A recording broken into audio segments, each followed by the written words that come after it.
Hello, everybody. Happy Friday. It's a beautiful day here in Southern Ontario, but you guys, Quebec, Montreal, Beautiful, sunny here. nice, very nice.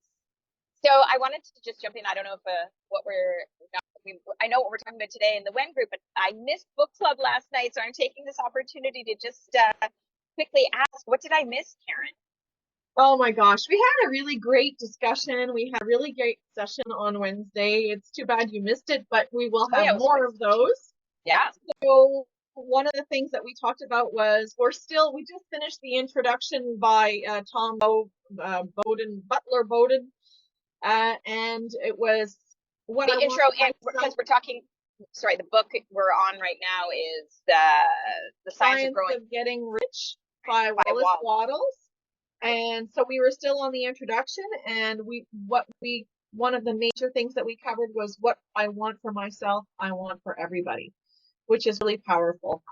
That And is in really thinking, powerful. Yeah. and in Think and Grow Rich, one of the major points that we covered was know what you want. So you got to know what you want to actually try to get what you want and to be moving toward it. Awesome. Awesome. Awesome. You know, what you want for yourself, you want for others reminds me of one of my favorite quotes from Catherine, where she said that when you love yourself, it's the best gift you can give to those around you. So it's true, when you're accumulating wealth as defined by you, which is what we do at Sage, you know, whether it's emotional wealth or spiritual wealth or social wealth or financial wealth or physical wealth, uh, or mental wealth, you share that with the people you love, the people around you. So when you're growing and obtaining that type of growth, you get to affect the people around you, which is like the best gift of all. Yeah. Yeah. And improving yourself and being a better you, you're giving a better you to the people around you and sharing that. Definitely. Okay. Well, I'm sorry I missed Wednesday night, but I'll definitely. We're live in WEN right now. Oh, nice. So we I are don't chit-chatting. think Yeah. you can join us. So we'll miss you today, Haley, but look forward to you coming back next week or the week after. And thank you, Women's Entrepreneur Network, Haley Gray, and the people in the community invest in their time with us today. Really, that's so important that we recognize the value of their time. And I would say your investment is well placed if you catch one thing that you can apply to your life. Like, I spend thousands of dollars going to courses, and somebody will say, well, how was it? You've just spent 3 days. But you know what? 1 year later, not in the moment, I take one thing away, I apply it, and my life changes. And 1 year later, I'm able to say, you know that workshop you asked me about? And I said, I only got one thing. Well, that one thing changed my life. I'm sitting at the table talking to this person about that thing because I met that person. Like, just for us in our physical pillar, we're going to do a workshop. And somebody I met in Austin, Texas, that was there on her own. We went out for supper. I got to know her, and we're bringing her into our community to do something phenomenal. And you'll hear all about it. Let's not get distracted like I can do so well. Actually, before we get started, I realized we should just quickly introduce ourselves for those that haven't been in the WEN community at 10 o'clock on Fridays. We've been doing it for a few weeks now, but if you're new to this morning, I'm Karine Ewert, and I'm with Catherine Kim Mullen and Karen Postuma. We are with Sage Navigation. So that just froze, but Sage Navigation. You're frozen now, Karine. So Sage Navigation works. Oh, she's back. Good, Karine. I'm in my mobile office, so I'm going to take myself off camera and let you guys talk for a minute. Okay. Well, if you finish your statement, we hear you clearly. Okay. I think my signal is coming and going, so I'm going to throw it over to you. Perfect. Okay. So Sage Navigation, we work with 5 key pillars: mental wealth, physical wealth, spiritual wealth, social wealth, and financial wealth. And all in keeping in mind that if we balance all of that, emotional wealth really does, it's seamless. It flows. So off of us and onto the topic at hand, we're here today to talk about Think and Grow Rich by Napoleon Hill. And last week we were here and we're working with the chapter on faith. Okay. I sometimes get a little confused with the principles and the steps to riches because the principle is applied faith by Napoleon Hill, but the chapter in Think and Grow Rich on the step to riches is faith. So thank you for your patience with that. So what we're talking about is actually, we were talking about last week and the week before, the self-confidence formula. 4 steps that you want to write out and repeat daily. We talked about last week. You're going to want to take note of this if you are not familiar with it. I can go back and I'm going to read you step 1. Step 1 is, first, I know that I have the ability to achieve the object of my definite purpose in life. Therefore, I demand of myself persistent, continuous action towards attainment, and I, here and now, promise to render such action. Second, I realize the dominating thoughts of my mind will eventually reproduce themselves in outward physical action and gradually transform themselves into physical reality. Therefore, I will concentrate my thoughts for 30 minutes daily upon the task of thinking of the person I intend to become, thereby creating in my mind a clear mental picture of that person. And today, what we're going to talk about is mainly the third principle, which is, I know through the principle of autosuggestion, any desire that I persistently hold in my mind will eventually seek expression through some practical means of attaining the object back of it. Therefore, I will devote 10 minutes daily to demanding of myself the development of self-confidence. And we would say, if you weren't here to hear steps 1 and 2, well, you can read the book and you can go to the YouTube channel on our interpretation where we were with Haley, Karine, Karen, and myself, and we just shared insights as to what that looked like and what it could look like. So just go to the YouTube channel, which I will post later on how to get it. It's Sage Navigation 8, but I'll post it in the chat. If you ever want to discuss it more information, reach out. And I'd love to dissect the self-confidence formula, because everything at Sage, our goal for you is to walk away with 3 C's: clarity, confidence, and connection. Courage. I mixed up the 4 we give you. We give you 4, but what we want for you is you have confidence. Because even if I were to sit here and share with you, or any of us were to say you're the best at what you do and you didn't believe you're the best, how do you get that? And this formula works. So this is one found there, and there are other things that you can do as well. So surround yourself in a community of people that are taking action in the arena you're in. Where are you playing? So that being said, let's get to point 2 and just share insights. Was it point 2 or 3? Do you want to talk about point 2 again? Did we cover dominating thoughts last week? We didn't cover all of dominating thoughts. We kind of didn't cover it fully, so we can go and start with that. Definitely. Okay. Because we had a really interesting conversation in Sage and Dockside when we were sharing about dominating thoughts. Because dominating thoughts, people think they know what their dominating thoughts are, but they're found in their actions, right? That's right. And we think, if you ever walk somewhere and you see something and you don't like it, so you say, oh, that wasn't very pretty. And you think you got rid of that. And you keep walking and looking at new things. But something got stored, which is going to go directly to point 3. Something got stored where that picture your mind already saw, and it's stored in the memory bank of the subconscious mind. So it stores, if you walk in and you see something similar, it could be around the same color, all of a sudden you'll start Your dominating thought is being careful. Your dominating thought is, oh, I don't want to see that again. It's not conscious. You don't know.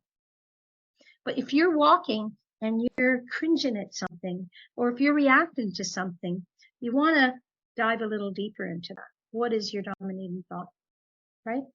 Right. And thoughts are things. So your dominating thought is going to be what's in your mind. But if you're going to keep the thought of what you want in your mind, it will eventually produce itself physically. I'm going to go a little bit further in the book where Napoleon Hill says all impulses of thought have a tendency to clothe themselves in their physical equivalent. Yes. So if things are appearing in your life and you don't like them, it's not with the thoughts you control. It's with the ones that seep through that you didn't control, because the subconscious mind cannot reject anything. So well, whatever what do you do about that? Well, point 3 is really interesting because point 3 speaks directly to that self-confidence formula. You're a lucky person if you pay attention to your reactions to things. Have you ever got mad at somebody and you'll say, that was a little bit of an overreaction? Like, it happened to me today. I was somewhere and somebody was rude and I overreacted because I found her rude. And I really overreacted. I was like, you shouldn't have done that. I should have just walked away. And when she needed something, I wasn't helpful. Guess what? That wasn't kind. Didn't matter what was done to me. And I'm not trying to be all religious and you get the smack in the cheek. Jesus says, turn the cheek. I'm not trying to do that. I'm just saying my well-being, my energy was broken. I was for a minute sitting there in a very negative state. Like, why would she do that? Why would she touch my clothes? I don't even know her. Why did she move my wet clothes? Why did she touch my things? Why did she jump in front of me? Do you hear the thoughts? So what do you think subconsciously I was doing? I was actually attracting more of that to my life. So that's all overcomplicated. Let's simplify it. Bottom line is something's happened to you and you don't like it. I'm not going to tell you it's all okay. Don't look at it anymore. That's not enough. What did it do to your subconscious? Did you start thinking about all the things in your life that are negative associated with that? What I can do is instead reframe that. I don't have to. I am safe. My clothes are fine, and what I want for myself, I want for her. So she obviously had to deal with something. She wasn't kind, but maybe she has a reason. But that's not my business either. I just need to worry about my business. And that's what it looks like. So my dominating thought was bad for 15 minutes. And had I not recognized it, I probably would have went through my day, and everything I did, I would have been encountering people to prove myself right. There's rude people. Look at how many there are. Did you see how she served us at the Tim Hortons driveway? Did you see what happened with my son? Did you see? And all of a sudden, my whole day is about things that rude people and things that don't work. So you lost 15 minutes, and the next time you probably won't even lose one, because what you see, you cannot unsee. You become conscious of something and you think about it, and all of a sudden it enables you to change your behavior and change your choice. And we're in the Entrepreneur Network. So let's bring it to a step further. So I want you to imagine you have a dream, and it's a big dream. You're going to make $1 million next year. That's your goal. Or if you were in the 10K challenge that happened a month ago, you would have said, I'm making $10,000. That's what you would have put out there. And you then would have said, well, how am I going to do it? And then somebody would have said to you, you would have been home. I'm working on a project and it's a huge project. And all of a sudden, somebody you love says to you, you really think you can make $1 million? You really think you can make 10,000 in a week? You really think, like, where are you from? So now, what do you think happened to me?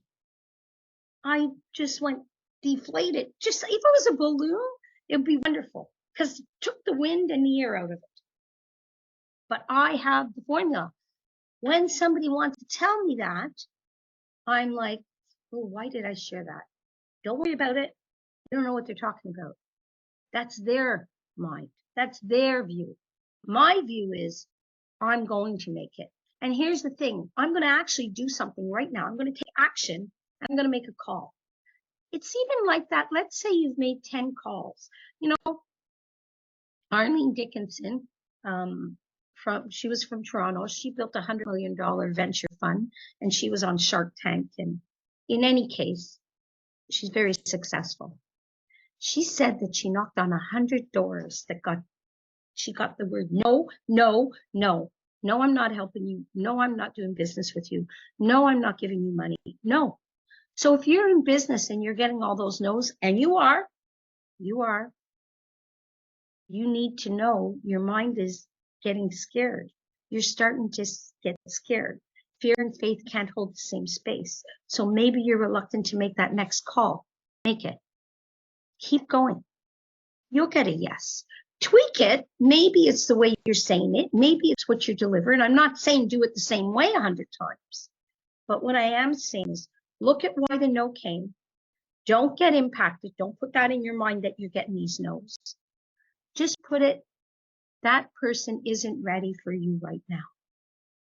And you know what?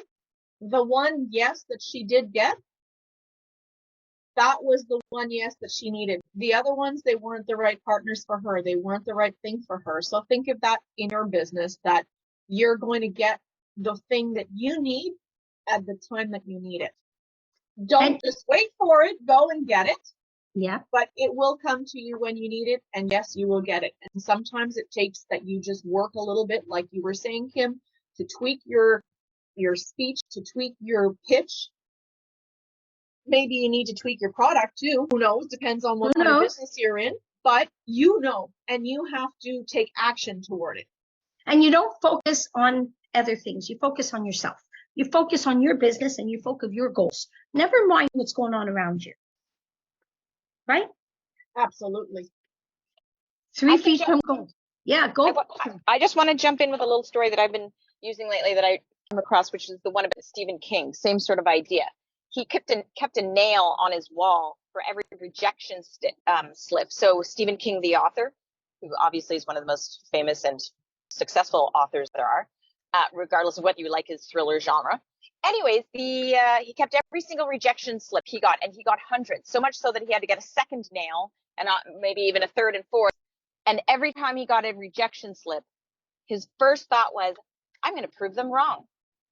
And he just kept going, and he used the rejection as fuel to fire his desire to succeed. And that's what he did. That's exactly what he did. And some people are programmed that way. And for some people, you'll be able to feed off that, and you might not. And that's perfectly fine. You got to find your own recipe. But if that's something that would work for you, use it. Absolutely. Yeah, it's very interesting. I love that you brought that story up, Karine, and that you actually said, yeah. I need to add one little piece to it too. It's still along with the Stephen King story, which is, and it's harsh reality. So it's going to sound a little harsh, but let's just let it sink in. Failure, or let's say case, weeds out the herd. Which means if you keep persisting, if you keep on your path, you will persevere and you will succeed. And there are less and less people who are going to stay in your on way. That path. Yes. Exactly. In your way or holding you back. It's fantastic. Just keep going. Yeah. I get distracted sometimes with things that I really, I work very hard at growing. I love it, but I don't want you to think that I don't work hard. I work very hard. I spend 2 hours a day reading and studying, and sometimes I get frustrated because I don't understand it. So I try to get into communities that know more than I know. So I share what I have with people that know less than I know, because they haven't had 64 years, or they haven't had $40,000 of investments in programs, or they haven't flew all over the world trying to find and search for truth. I'm in search of excellence, and excellence based on my definition of it. And I love people. So I've been fortunate, but it hasn't been without time and money investment. And my gift back is I try to share it. But if somebody is not going to take action, if you're not ready to do anything, don't waste your time. And I would say don't waste mine, but I won't be that arrogant. But I think you get the picture. Don't waste your time. Don't waste your time with people that don't want to do business with you. We're in the entrepreneur network. You know, don't waste your time. There's how many? Is there 7 point something billion people in the world? You know, Haley has a community of 76,000 people and more just in this Facebook group. Are you focusing? If you're not getting what you want from whoever you're trying to sell it to, think about it. Think about it. There is somebody that needs what you have. And you just keep tweaking, you keep working at it. And you know what? Don't allow your thoughts to go that you can't do it. I can tell you that there are moments that I'm looking, when I'm reading the Psychocybernetics by Dr. Malch, I'm not a doctor. I'm looking at this. Oh, I'm not ready for this. I wasn't ready. I had to go to the baby book before I got to the big book. But you know what? I'm ready now. You know, and Haley, you know what? Knock on another door. And Haley shared last week that she was doing what she was doing when it wasn't making her ends meet and she had certain obligations. And she went out and got a second job. She did some Uber. Remember, we talked about that last what a week. story. She shared her story. So if y'all want to see it, you can go back. It's all recorded and it's shared. And that was really interesting because she persisted in what she was doing, and she believed in what she was doing, but she still needed to get some concrete payments and get some concrete stuff happening. So she went from another angle just to give her some more time.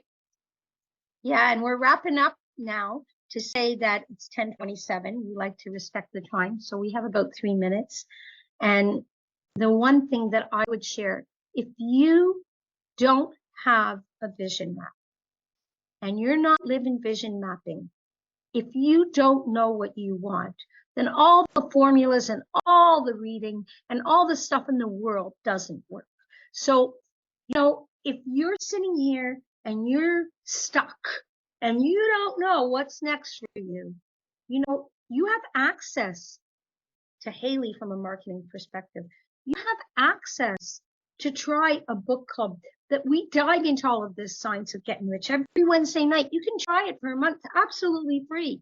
We do workshops every month for free. There's a community of people here that do the same thing in different arenas. Our arena is really looking at the picture of your life so that you can be rich in each area.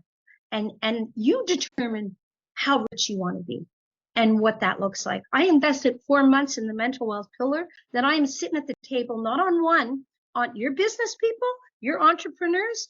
I'm sitting on 2 projects that the projected value is $1 billion on 2 projects, not one. Why? Because I focused on my mental wealth.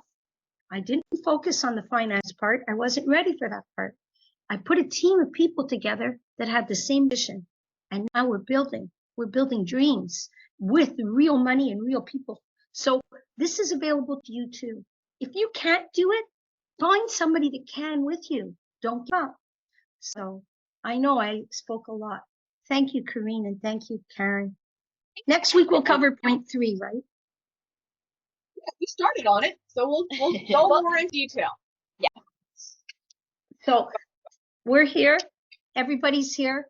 If you want more information, I follow this. Just tag us, say more, comment. If you want a specific thing to know more, if we covered something, you say, what the heck are they talking about? Because we're in our community and in our bubble and you're not in it. You're not in the Zoom room. You know what? You can be. Just reach out. Thank you. Have a great day. Have fun. Bye. Happy weekend.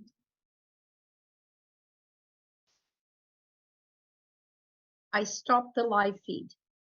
Okay, you were going to put the YouTube channel in